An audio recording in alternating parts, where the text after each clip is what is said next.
Hey guys, welcome back to the channel. Today we are in Benin City, the capital and the largest city of Edo State, southern Nigeria.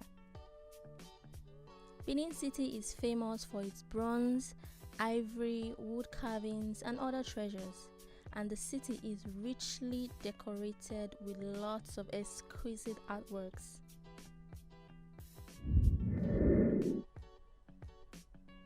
So right now we are at the National Museum to learn more about the rich heritage of the Benins.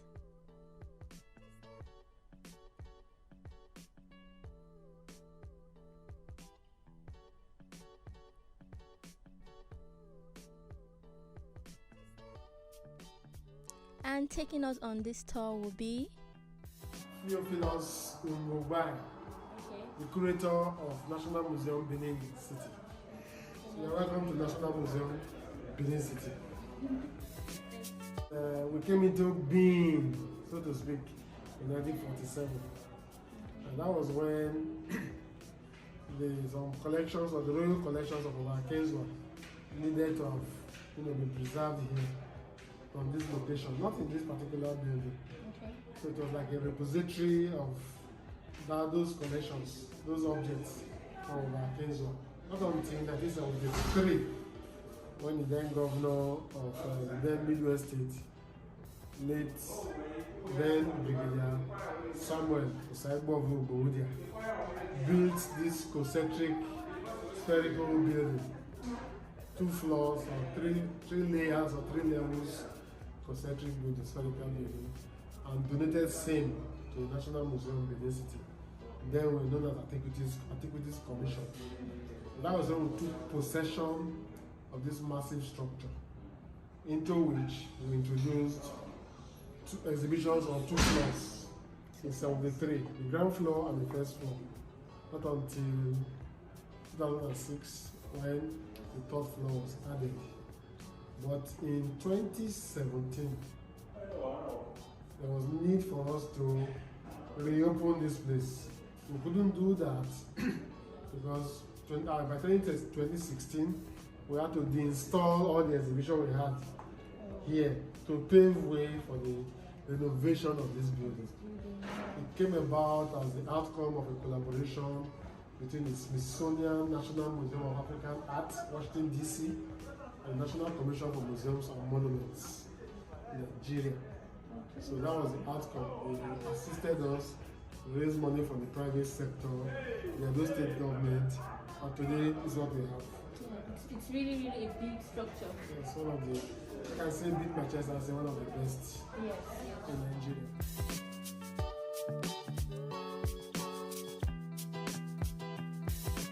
Because you have guilds, there are up to 50 of them. You have the guild of wood carvers, there's only the bronze casters who are prominent. This is one now, carved for wood. So they will produce this. They make a story out of it. Make a story out of it. So we call it the telegraphic stool.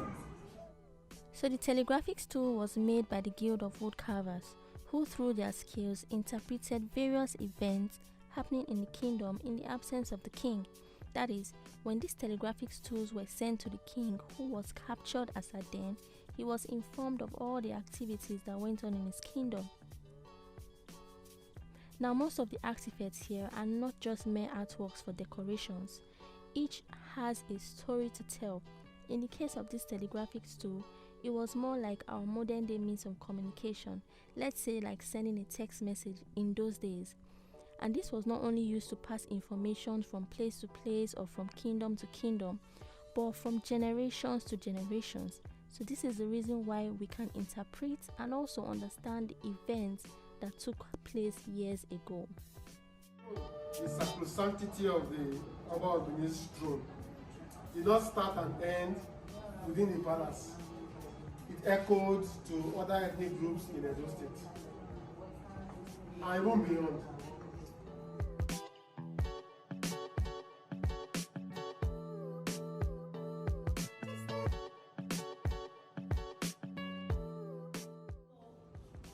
Eswalonge took all the traditional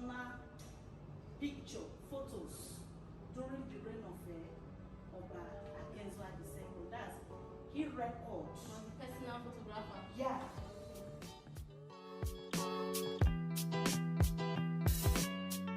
The name of his studio is Expo Alonke ID Photo Studio. And this particular floor is just trying to tell us that you can use pictures, that's photos, as an information.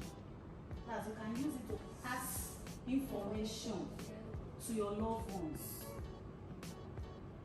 Just as you saw all those carved wood objects. For example, that telegraphy stool. That telegraphy stool is an information, is a letter. So automatically, this particular floor is still telling you the story. Understand? So that's all about this floor. You will see bronze photos and wooden objects in this particular floor. So that's All about it. Esther Alonga is not just only a photographer. Esther Alonga is also an artist, also a painter. So you see some of the pictures. You are going to see some photos here.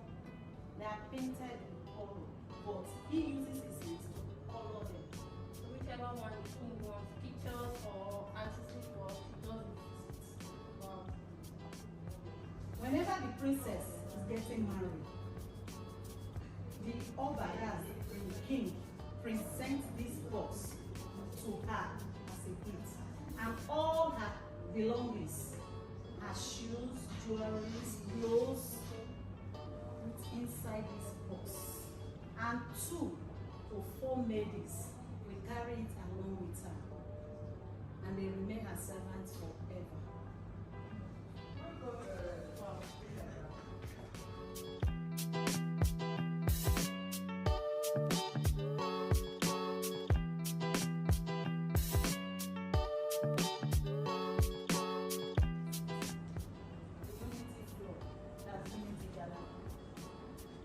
On this floor, we preach the gospel of the Unity.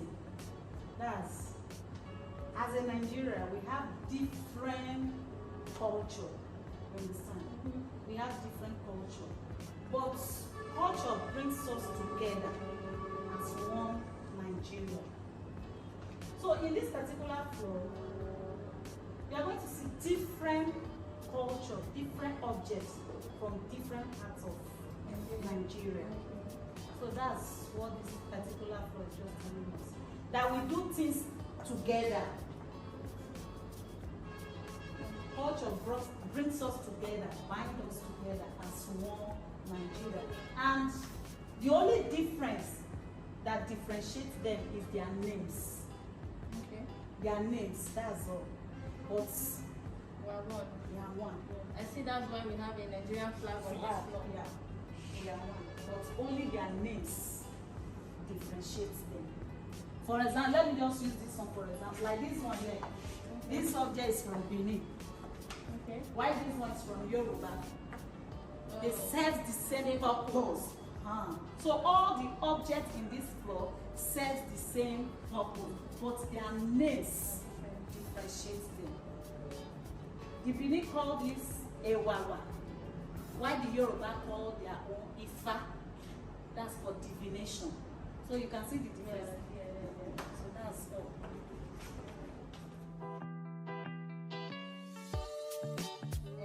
Mass from Ato Ekiti. Okay. Why this one is from Plateau? They call them Afro